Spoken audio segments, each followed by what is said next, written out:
یہ بیٹھے ہوئے تھے تو ان لوگوں نے ایک سوال کیا، کہنے لگے تمہاری عمر کتنی ہے؟ ہم نے کہا کہ پتہ نہیں 24 25۔ کہنے لگے ابھی تو 10 سال تک جو ہے تم ریپیٹ کر سکتے ہو۔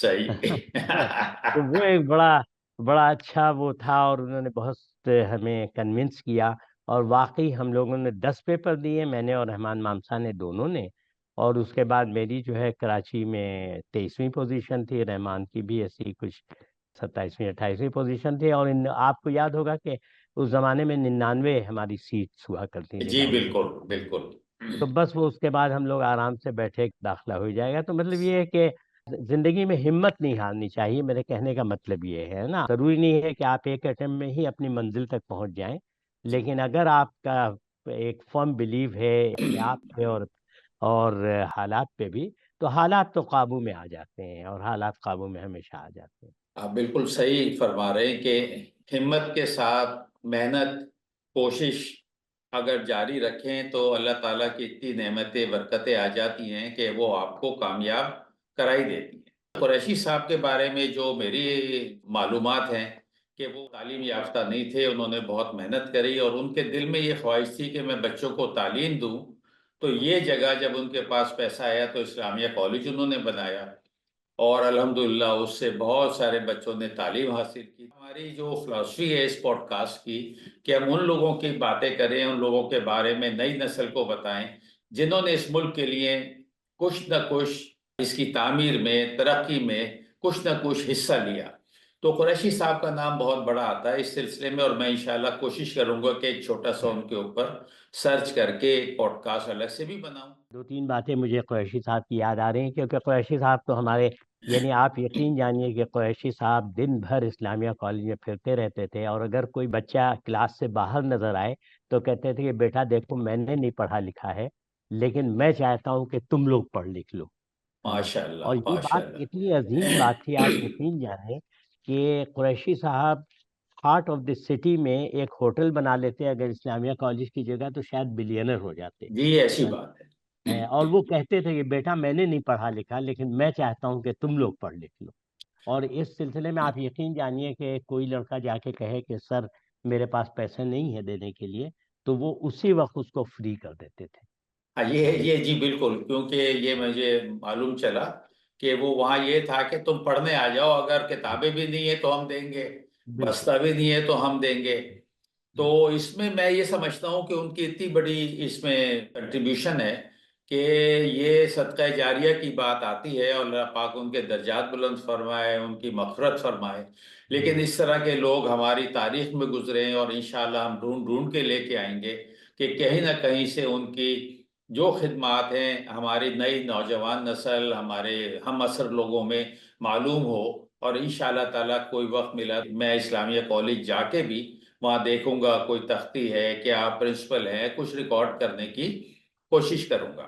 اچھا، اس کے بعد پروفیسر شمیم ہم آگے بڑھتے ہیں، اور یہ ڈاؤ میڈیکل کالج کا زمانہ ہے جب وہ پہلے سال میں داخلہ ملا، اور اس زمانے میں ہمارا جو بیچ تھا اس کو 1976 میں پاس ہونا چاہیے تھا، لیکن حالات کی وجہ سے مشرقی پاکستان کا المیہ تھا، پھر ہمارے بیچ نے جو ہے وہ 1978 میں گریجویشن کری۔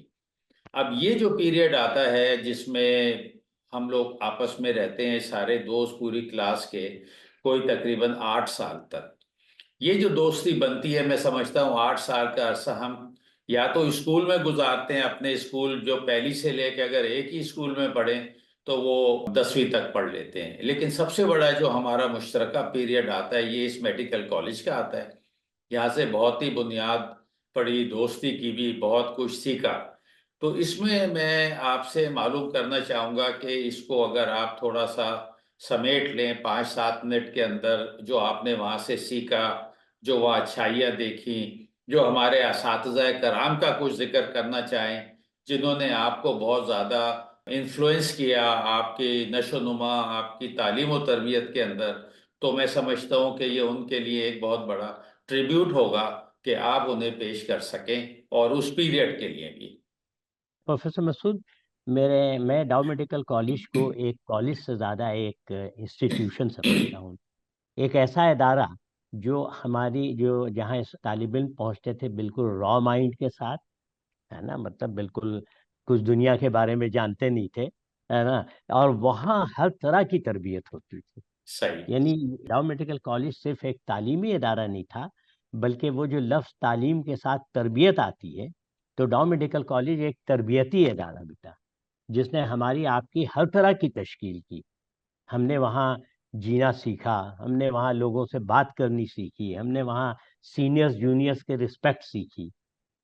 اور ہم نے وہاں پہ اچھا ہمارے اساتذہ جو ہے آپ دیکھیے کہ مطلب ایک سے ایک. پروفیسر وحید کیا شخصیت تھے پروفیسر وحید. یعنی انیٹمی کی کلاس میں کبھی ہم نے انہیں نہیں دیکھا کہ کسی پاور پوائنٹ کا سہارا لیا ہو. اس زمانے میں خیر تھی بھی نہیں پاور پوائنٹ. وہ کھڑے ہو جاتے تھے دونوں ہاتھوں میں چاک لے کر کے، اور بورڈ پہ دونوں ہاتھوں سے تصویریں بنتی تھیں اور ہمیں پڑھایا کرتے تھے. بالکل ایسے. پروفیسر بالکل ایسے. وحید جیسے لوگ، پروفیسر شاکر علی جعفری، جنہوں نے سمجھیے کہ نہ صرف ڈاؤ میڈیکل کالج میں بایو کیمسٹری میں ایک انقلابی تدریس کا آغاز کیا، بلکہ انہوں نے، چونکہ وہ ان کا ادب سے بڑا تعلق تھا، ادب اور شاعری سے، تو انہوں نے اپنے زمانے میں جو ہے ہم لوگوں کو بھی، چونکہ میرا بھی شاعری کا تعلق آپ کو پتہ ہے، تو شاکر علی جعفری صاحب کی ہمیں بھرپور تائید حاصل تھی. اور اس زمانے میں اگر آپ کو یاد ہو تو ہم نے 72 73 74 3 4 سال جو ہے وہ آل پاکستان مشاعرے کرائے تھے، جس میں فیض احمد فیض سے لے کر کے احمد فراز، پیرزادہ صاحب، پیرزادہ قاسم صاحب، اور جان ایلیا، اور مطلب اتنے بڑے کہ وہ مشاعرے اس طرح مشہور ہوئے تھے کہ لوگ جو ہے کراچی میں اسے یاد کرتے تھے. تو وہی میں کہہ رہا ہوں. اور آپ کو یہ بھی یاد ہوگا کہ جب ہم نے اور آپ نے جوائن کیا تھا تو جو کالج کی پالیٹکس تھی وہ ایک بڑی سوشل پالیٹکس تھی، جس میں جی بالکل. مار دھاڑ یا اس طرح کا کوئی سلسلہ نہیں تھا، بلکہ بڑا ادب احترام تھا. لوگ ایک دوسرے کا احترام کرتے تھے کہ مطلب. اور وہ بھی ایک بہت بڑی لرننگ تھی، بہت بڑی لرننگ تھی ہم لوگوں کی نا، جس نے ہمیں زندگی میں آگے جا کر کے بڑا فائدہ پہنچایا. جی ہاں صحیح کہہ رہے ہیں. جسے ہم کہتے ہیں صحیح معنوں میں جو ٹالرنس سکھائی کہ ادھر جو ہے وہ ایک پارٹی ہے، ادھر دوسری پارٹی ہے، ڈسکشن ہو رہے ہیں، ہیلدی ڈسکشن ہو رہے ہیں، اور اس کے ساتھ ایک دوسرے کو برداشت کرنا، ٹالریٹ کرنا.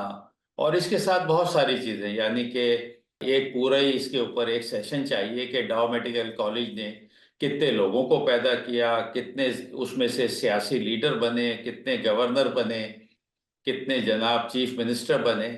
لیکن صحیح وہ تو بات. سیاست میں چلے گئے، پر ڈاؤ میڈیکل کالج نے جو طب کی دنیا میں جو نامور سائنسدان، طبیب، سرجن، گائنیکالوجسٹ پیدا کیے ہیں، وہ انشاءاللہ تعالی وقت آنے پہ ہلکے ہلکے ان کو بھی ہم اپنے اس سسٹم میں لے کے آئیں گے، اور کوشش کریں گے کہ ان کو بھی اس طرح انٹرویو ریکارڈ کریں.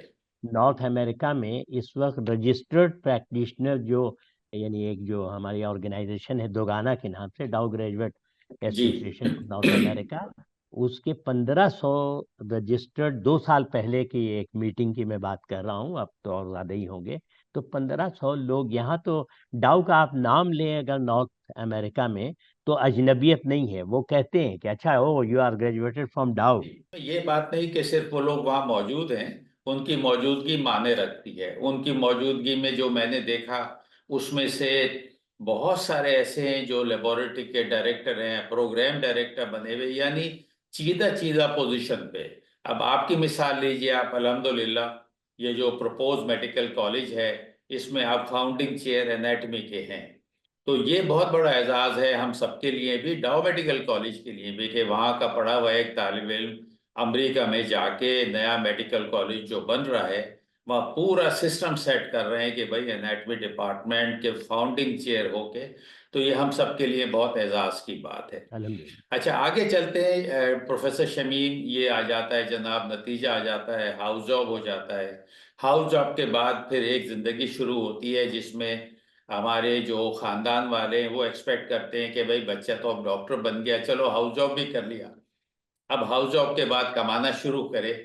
تو وہ جو پیریڈ ہوتا ہے، جو وقت جو ہے ہاؤس جاب کر لیا، اور اس کے بعد سے جب ہم اپنی پریکٹیکل لائف میں تو ہم آ ہی جاتے ہیں کافی پہلے، لیکن ہاؤس جاب کے بعد پھر جو پڑھنا بھی کمانا بھی، تو وہ لیول جو بنتا ہے اس وقت تک کہ جب تک کہ آپ کنسلٹنٹ بن گئے. تو ہاؤس جاب ختم ہوا، پھر آپ نے جو ای این ٹی کے بارے میں جوائن کیا، وہاں کے جو پروفیسرز ہیں، تو ان کے بارے میں بتائیے گا. اس میں ایک پروفیسر جلیسی صاحب کا تو میں اپنے پوڈ کاسٹ میں انٹرویو ریکارڈ کر چکا ہوں. وہ اس کی ریکارڈنگ اچھی نہیں تھی, وہ ہم دوبارہ بھی انشاءاللہ کریں گے.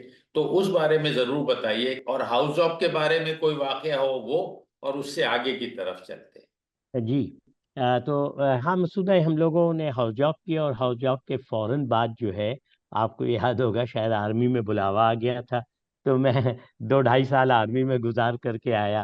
لیکن اس کا ایک فائدہ یہ تھا کہ ہمیں یہ ایشورنس دی گئی تھی کہ جب آپ واپس آئیں گے تو آپ جہاں پوسٹنگ چاہیں گے مل جائے گی. تو میں نے ڈاؤ میں پوسٹنگ مانگی، مجھے ڈاؤ میں پوسٹنگ مل گئی، اور میں ڈاؤ میں نے انیٹمی ڈپارٹمنٹ جوائن کر لیا تھا. تقریباً 2.5 سال 3 سال میں انیٹمی پہ رہا. اس سے فائدہ یہ ہوا کہ مجھے جو ہے بیسک سائنسز جو ای این ٹی کے لیے چاہیے ہوتی ہیں وہ بڑی میری مضبوط ہو گئی. اور وہ آج تک اس انیٹمی کی جو میں نے ٹیچنگ 2.5 3 سال کی ڈاؤ میں، اس کا یہ ہوا کہ میرا انیٹمی سے جو میری محبت شروع ہو گئی تھی وہ اس زمانے میں ہو گئی تھی. جی بالکل. لیکن ہوا یہ کہ جب میں ہاؤس جاب کرنے جا رہا تھا تو مجھے راستے میں پروفیسر جلیسی ملے. جی تو اچھا. پروفیسر جلیسی بھی آپ کو پتا ہے وہ شاعری میں چیزوں میں بہت ایکٹیو ہوا کرتے جی تھے اس بالکل. زمانے. تو میری ان سے یہ والی دو لوگ تھے، پروفیسر جعفری، اختر احمد اپنے نیورولوجی والے، نیورو فزیشین. جی پروفیسر بالکل. جعفری اور جلیسی صاحب، یہ 3 لوگ جو ہے بہت زیادہ میرے اس طرح کی ایکٹیویٹیز میں میرے مددگار بھی تھے، بہت سپورٹ کرتے تھے مجھے، ہے نا. تو صحیح. مجھ سے جلیسی صاحب نے پوچھا کہ تم انٹرویو میں جا رہے ہو. وہ انٹرویو لینے جا رہے تھے اور میں انٹرویو دینے جا رہا تھا ہاؤس مین شپ کے لیے. تو مجھ سے اچھا. کہنے لگے کہ کہاں انٹرویو وہ کرو گے. جی تو میں نے اچھا. کہا کہ سر کارڈیالوجی میں.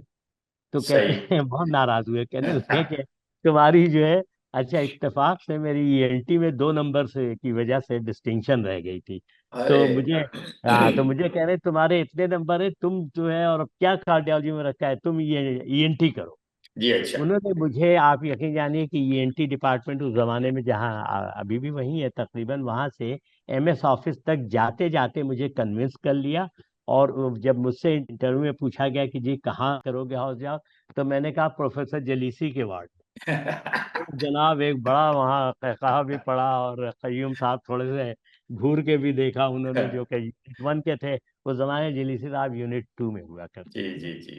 تو بس یہ میری زندگی کا ٹرننگ پوائنٹ تھا اصل میں نا. اس میں پروفیسر شمیم میں یہ اس پوائنٹ سے دیکھیں کہ جب آپ انٹرویو دینے جا رہے تھے، اللہ کا کرنا کہ اسی وقت جلیسی صاحب بھی وہاں سے گزر رہے تھے اور وہ آپ کو ملانا تھا.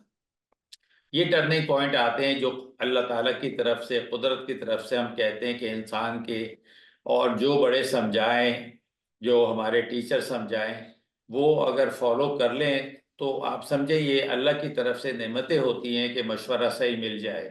اور میں سمجھتا ہوں وہ ٹرننگ پوائنٹ تھا کہ آپ وہاں ای این ٹی میں آ گئے اور پھر اللہ تعالیٰ نے آپ کو ترقیاں دی. تو بتائیے پھر یہ ڈی ایل او کی بات ہو گئی، پوسٹ گریجویشن آپ کی ہو گئی، تو اس میں بتائیے کہ اپنے پوسٹ گریجویشن کی کوئی بات بتائیں. یا ہمارے یہاں جو ہمارے آج کل جو ہمارے ڈاکٹرس ہیں وہ پوسٹ گریجویشن کرنے کو بہت بڑا پہاڑ سمجھتے ہیں. وہ کہتے ہیں بھائی بہت مشکل ہے، ہم پوسٹ گریجویشن کیسے کریں، کس طرح کریں. میں بھی اس دور سے گزرا ہوں کہ اس زمانے میں پوسٹ گریجویشن کری، آپ کے سامنے آپ نے کری. لیکن میں آپ کا لینا چاہتا ہوں اوپینین نئی نسل کے لیے کہ پوسٹ گریجویشن اگر آپ نہ کرتے تو کیا ہوتا، اور جو آپ نے کری اس میں کتنی محنت آئی، اور کس طرح اس کو عبور کر کے اب آپ اس پوزیشن پہ آئے ہیں. پروفیسر مسعود، بات یہ ہے کہ پوسٹ گریجویشن تو ایک کوئی سی بھی ڈگری ہو پوسٹ گریجویشن کی، وہ ایک انٹری پوائنٹ ہوتی ہے آپ کی ایک خاص سمت، ایک خاص پروفیشنل سمت. جیسے ای این ٹی کے لیے کہ بھئی جی آپ ای این ٹی میں جانا چاہتے ہیں، تو اب یہ ہے کہ ہاؤس جاب کے بعد فیصلہ یہ کرنا ہوتا ہے کہ آپ جنرل پریکٹس میں جانا چاہتے ہیں یا اسپیشلائزیشن میں جانا چاہتے ہیں. میرا اپنا ذاتی جو خیال ہے وہ چونکہ مجھ میں سمجھتا ہوں کہ شاعری اور جراحی ہمیشہ ساتھ ساتھ رہی ہے. اچھا. تو تو ای این ٹی میں جانے کی ایک وجہ جراحی تھی، ہے نا. اور ای این ٹی خاص طور پہ جو ہے یہ ناک کان حلق کی، سمجھیے بڑی شاعرانہ قسم کی چیزیں ہیں. یقین جانے کہ میرے خاندان میں بھی کسی نے مجھے یہ نہیں مشورہ دیا تھا کہ میں ڈاکٹر بنوں. یہ میری اپنی ایک اندر سے ایک خواہش تھی کہ میں ڈاکٹر بنوں، پھر میں ڈاکٹر بن گیا.